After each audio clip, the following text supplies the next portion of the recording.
3 ESPN. Josh Hennick leading you up to Sixers basketball tonight. And, of course, joining us right now on the Boardwalk kind of hotline as promised, Jason Blevins covers 76ers for us over at 97.3 ESPN.com. Also, the Painted Lines joins us right here to talk more about the game tonight. Jason, how you doing today? I'm doing great. It's a second Charlotte game in 3 nights, so it feels like early season. It's like a tradition like no other that Charlotte would be in Philadelphia a bunch in early NBA season. How do you feel right now about the way this schedule lays out? Because there's a lot of these, odd back-to-backs being thrown in there. The way the travel schedule is, it definitely has a different vibe, does it not? It does, but to be honest, when you're on the beat, it's like you're almost going one practice to the next. So it's like practice, game, maybe an off day, practice, shoot around. So quite frankly, I don't look too far ahead into the schedule. Now, considering the game tonight, we've seen the Sixers get off to a pretty good start this year. Maybe not the prettiest way they've got it done, but what are your impressions overall about how they've started? Because aside from the Cavs game, they found ways to win all these games, but it hasn't been the most aesthetically pleasing at times. Yeah, I think they're early in the installation process of their offense, and I think what they're doing is trying to squeeze the juice out of certain sets, run them a bunch of times to get used to running them. And I think there's an element of live game practice that's happening. I don't think you've seen the majority of the offense that they'll ultimately want to run, but I think what you're seeing is them feeling their way out with these sets, getting more comfortable about where the open lanes are for passing and driving. So I think, the last couple of games you saw a different level of comfort, but especially between Danny Green and Seth Curry, just simply on like where they needed to be to catch shots, to catch passes and get shots up. Those are all works in progress, but I think one thing you're seeing is that the league really doesn't have an answer right now for Joel Embiid. And he's creating so many problems for teams that the other players around him are starting to figure out what to do with that option B and C. And Doc has talked about that. You mentioned the league doesn't know what to do with Embiid. How do you think the Sixers can maybe amplify that advantage? Because it feels like at times, at least watching the game each night, it feels like, all right, Embiid's involved, but sometimes maybe he's not as involved. Is that the players trying to figure out how to play with each other? Or is that something that maybe Doc can maybe amplify with his coaching staff? Well, I think what you're starting to see recently is the opposing teams are doubling him off ball. So even before he gets an entry pass, they are doubling him, which, is going to limit his touches. So that's what they're trying to do. But it's obviously creating, a 4-on-3 situation elsewhere. So you're going to see times where the other team will just sell out to deny him the ball. You saw that early and late with Charlotte. His touches went down in the second half. The Sixers turned the ball over quite a bit, trying to figure out what to do with that. But it's like a pick your poison type of situation that the Sixers are forcing teams into, and that's a good thing for this early in the year. Jason Blevins joining us here on the Boardwalk on the Hotline here on Game Night on 97.3 ESPN. You can follow him on Twitter at JBlevinsNBA for all of your Sixers and NBA coverage at the game tonight. Which you hear the action coming up here on 97.3 ESPN at 7 p.m. Jason, you mentioned the turnovers. That's kind of been my frustration with Simmons so far this year. It feels like the turnovers are coming at a very high pace. Is that also because they're adjusting to how to play together, or is maybe Simmons pressing a little bit? I actually asked him about this after the game Saturday night. So I think his response, I think my question was, you took care of the ball. You got any shot you wanted in the first half. Second half, you turned the ball over a ton. Was that the pressure of Charlotte? And Charlotte really tried to amplify the pace and put full court pressure on. or was it them just playing too loose? He said that they were playing too loose. Now, part of that's not giving the opponent any credit, but that I think they really just were feeling themselves so much in that first half that they just started overpassing. And Charlotte was gambling a lot in passing lanes. They were swiping at everything. So they created a little bit of havoc. It's something we should watch for, because if I was Charlotte, I would try to start the game that way tonight. And if the Sixers turn the ball over 10 times in the first half, or 15 like they did in the second half Saturday, then I think you have to say there's a concern. But their ability to put Seth Curry, Shake Milton, Ben Simmons all on the floor at the same time is a dimension that they just didn't quite have last year, where they were pretty limited in their ball handlers. So I'm not super concerned about the turnovers early in the year. One of the big questions I run into a lot when I run into people, either on social media or if I'm talking to somebody in person, obviously socially distanced in today's world, is Tobias Harris. I run to a lot of people who seem to have a problem with Tobias. They don't think he fits the team. They think he's overpaid.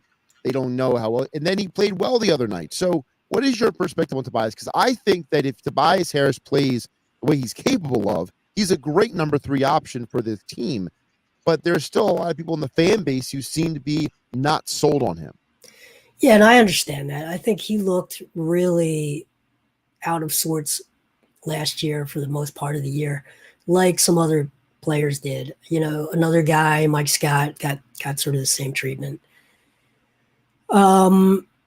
What Doc Rivers is able to do, and I think we talked about it last time I was on, is create just a level of comfort in the players, simplify what they're being asked to do.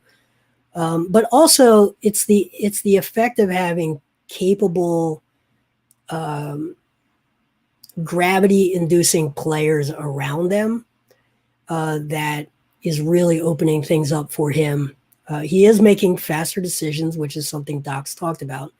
But if you think about the gravity down low that Joel Embiid has, and we just talked about that, and then a Seth Curry and the fact that, he has to be guarded 25 feet away from the basket, that creates just a lot more room for a deliberate type of ball handler like Tobias Harris to be able to do things without turning the ball over or sort of getting locked up. So he's just, I think, getting the benefit of the scheme, and he's looking much more like the player he was for the Clippers under Doc Rivers than he was for Philadelphia under Brett Brown. Jason Blevins joining us here on the Boardwalk on the Hotline on Game Night on 97.3 ESPN. Of course, you can follow Jason on Twitter at JBlevinsNBA for all your Sixers and NBA coverage. Sixers beat reporter for 97.3 ESPN and covers Sixers for the Painted Lines.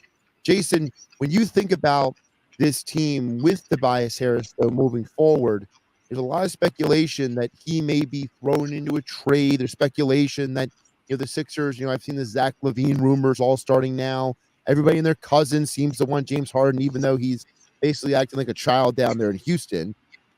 What is your perspective on if there are changes to this team when the trade deadline comes around, what those might actually be in reality? Yeah, so if you look at what their movable pieces are,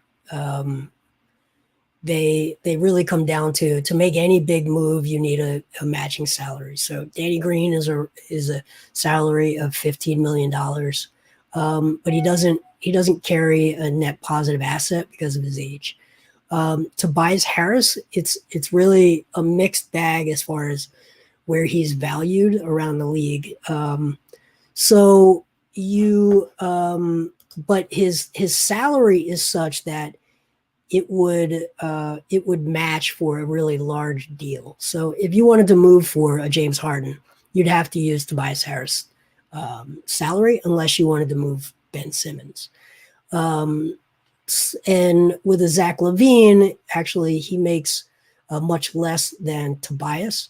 But you'd have to think that Chicago would want a younger player than Danny Green. So you'd have to think about a package that would match up with like a Zach LaVine and Otto Porter for something with Tobias Harris picks and one of the young players on the Sixers. And Chicago would probably want a Shake Milton and a Matisse Thybulle included in something like that. So it becomes a pretty significant trade that you'd be looking at. The Sixers are playing so well right now. I'm not sure that they have any real reason to overpay right now. We'll see how that is near the trade deadline. But the reason that I think he's included so much is that it's just viewed around the league as an overpay for a guy that, isn't, to your point, a first or second option on a championship team. You mentioned the overpay real quick. Couldn't I argue, though, that a lot of guys in the NBA are overpaid? So what makes Tobias Harris the exception then in people's minds? I really don't know. I think it's just sort of the Philadelphia mentality. Everything is amazing or terrible, and that changes hour by hour. So I think nuance is probably part of it. You look at the contracts that were given out in the 2016 free agency period, right before, as the salary cap went up, right before it flattened out. Some people got crazy money. Like Kent Bazemore got crazy money. I'm forgetting. There was like 4 or 5 guys that just got offered. Mozgov. What's that? Mozgov was Mozgov one. got crazy money. Yeah, that was a year where just like everybody got paid. Tobias Harris got overpaid mainly because the team sunk some assets into acquiring him. And they had the money to spend. They were over the salary cap. They wouldn't have been able to spend $38 million or whatever he gets paid, $30 million on another free agent the year after. So it's sort of funny money at that point. They're a capped team, so it was it's only a problem if it makes him untradeable. I don't personally think he's untradeable. I think he still has value in the league. I don't think he carries James Harden value straight up, obviously. But I think there are a lot of teams that are trying to make that push between being young and disorganized to being, but talented, to being good and competitive. And I think Chicago is one of those types of teams. You see Phoenix, what they're doing right now by having a real veteran come in and sort of turn that franchise from young and talented to actual, production on the floor. A lot of teams right now that could convince themselves that Tobias Harris is the kind of guy, the stabilizing veteran who's still only 28, 29, that could help them turn the corner. He's Jason Blevins. Make sure you follow him on Twitter at @JBlevinsNBA at the Sixers Hornets game tonight, covering all the action. Again, cover Sixers for 97.3 ESPN.com and the Painted Lines. Jason, appreciate you jumping on game night. Enjoy the game tonight. Thanks, Josh. Talk soon.